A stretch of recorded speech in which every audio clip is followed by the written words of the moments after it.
નમસ્કાર દર્શક મિત્રો, હું જપન શાહ, કાનમ એક્સપ્રેસ ન્યૂઝમાં આપનું સ્વાગત છે. જોઈએ આજના મુખ્ય અને મહત્વના સમાચાર. ભરૂચ જિલ્લાના ભાજપ દ્વારા 12 વર્ષ નરેન્દ્ર મોદીના ઉપલક્ષમાં અંકલેશ્વર ખાતે પ્રભારી મંત્રી પ્રફુલ પાનસોરિયાની ઉપસ્થિતિમાં મીડિયા સંવાદ યોજ્યો. કેન્દ્રની નરેન્દ્ર મોદી સરકારના સફળ અને યશસ્વી 12 વર્ષ પૂર્ણ થવાના ઉપલક્ષમાં ભરૂચ જિલ્લા ભારતીય જનતા પાર્ટી દ્વારા એક વિશેષ મીડિયા સંવાદ કાર્યક્રમનું આયોજન કરવામાં આવ્યું હતું. આ કાર્યક્રમનો મુખ્ય હેતુ સરકારની 12 વર્ષ વિશ્વાસ, વિકાસ અને જનકલ્યાણની ઐતિહાસિક સિદ્ધિઓને મીડિયાના માધ્યમથી જનજન સુધી પહોંચાડવાનો હતો. મીડિયા સંવાદ કાર્યક્રમ રાજ્યના આરોગ્ય અને ભરૂચ જિલ્લા પ્રભારી મંત્રી પ્રફુલ પાનસોરિયાના અધ્યક્ષસ્થાને યોજાયો હતો, જેમાં જળસંપત્તિ મંત્રી ઈશ્વરસિંહ પટેલ, જિલ્લા ભાજપ પ્રમુખ પ્રકાશ મોદી, જિલ્લા પંચાયત પ્રમુખ ડિમ્પલબેન રાજ, ભરૂચ જિલ્લાના ધારાસભ્ય રમેશ મિસ્ત્રી, ઝઘડિયાના ધારાસભ્ય રીતેશ વસાવા ઉપસ્થિત રહ્યા હતા. કાર્યક્રમ દરમિયાન ઉપસ્થિત મહાનુભાવોએ પત્રકારો સાથે સીધો સંવાદ સાધ્યો હતો. પ્રભારી મંત્રીએ વડાપ્રધાન નરેન્દ્ર મોદીના નેતૃત્વમાં દેશની વિકાસની નીવ ઊંચાઈઓ સુધી સર કરી છે તેવું કહ્યું. છેલ્લા 12 વર્ષોમાં વંચિતોને પ્રાધાન્ય, આર્થિક સમૃદ્ધિ, માળખાકીય સુવિધાઓનો વિકાસ અને જનકલ્યાણની અસંખ્ય યોજનાઓ થકી નાગરિકોનો વિશ્વાસ જીતવામાં સરકાર સફળ રહી છે, જે અંગે પત્રકારોને વિસ્તારથી માહિતી આપી હતી.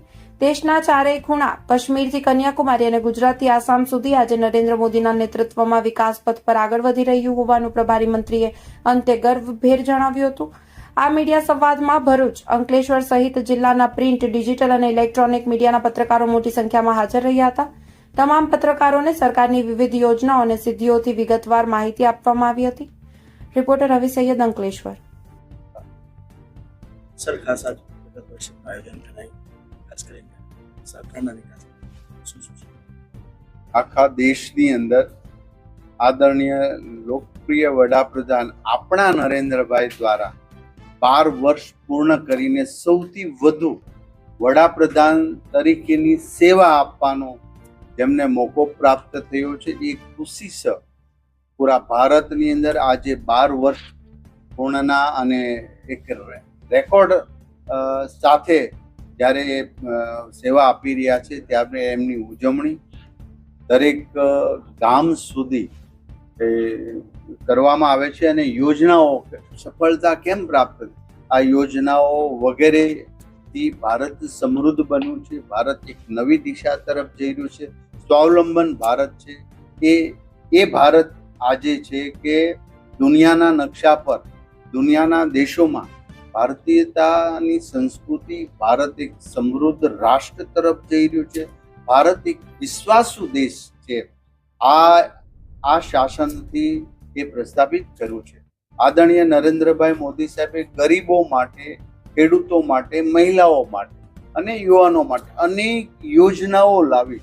ઘર ઘર સુધી આ યોજનાનો અમલીકરણ, કાશ્મીરથી કન્યાકુમારી, ગુજરાતથી આસામ સુધી ચારેય દિશાઓ તરફ દરેક જાતિ, દરેક ધર્મ, દરેક જ્ઞાતિ પરિવારજન તરીકે સ્વીકારી અને એની સાથે એમને દરેક યોજનાનો લાભ મળે એ હેતુ માત્ર આઈડેન્ટિટી એ ગરીબ છે, કોઈ જ્ઞાતિ, કોઈ ધર્મ, કોઈ જાતિ આધારિત એક પણ યોજનાઓ ન કરતા આજે આયુષ્માન કાર્ડ, ઉજ્જવલા યોજનાઓ, આ બધી જ બાબતોમાં ગરીબ માટેનું અને ખાસ કરીને જે આજે ડાયરેક્ટ ગરીબોને સવલત મળે છે અને ડાયરેક્ટ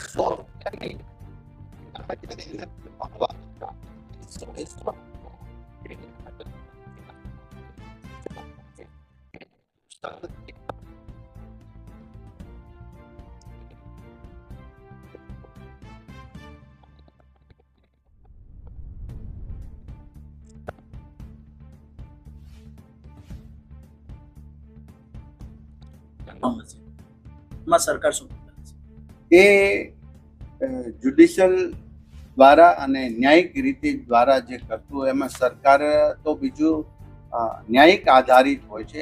એ નિર્ણય જ્યારે થશે ત્યારે ન્યાય આધારિત. એક વધુ પ્રશ્ન છે, સુરત અને બરોડામાં ડિમોલેશન જે સરકારની જાણ વગર કરવામાં આવ્યું, તે ડિમોલેશન એ એક જે તે પ્રાઇવેટ તો ન કહી શકે પણ સંસ્થા છે. એસએમસી એટલે municipal corporation, Ahmedabad municipal corporation, Vadodara, જે તે દબાણમાં આવતા હોય એ પ્રકારના એના નીતિ નિયમ પ્રમાણે કામગીરી કરતા હશે.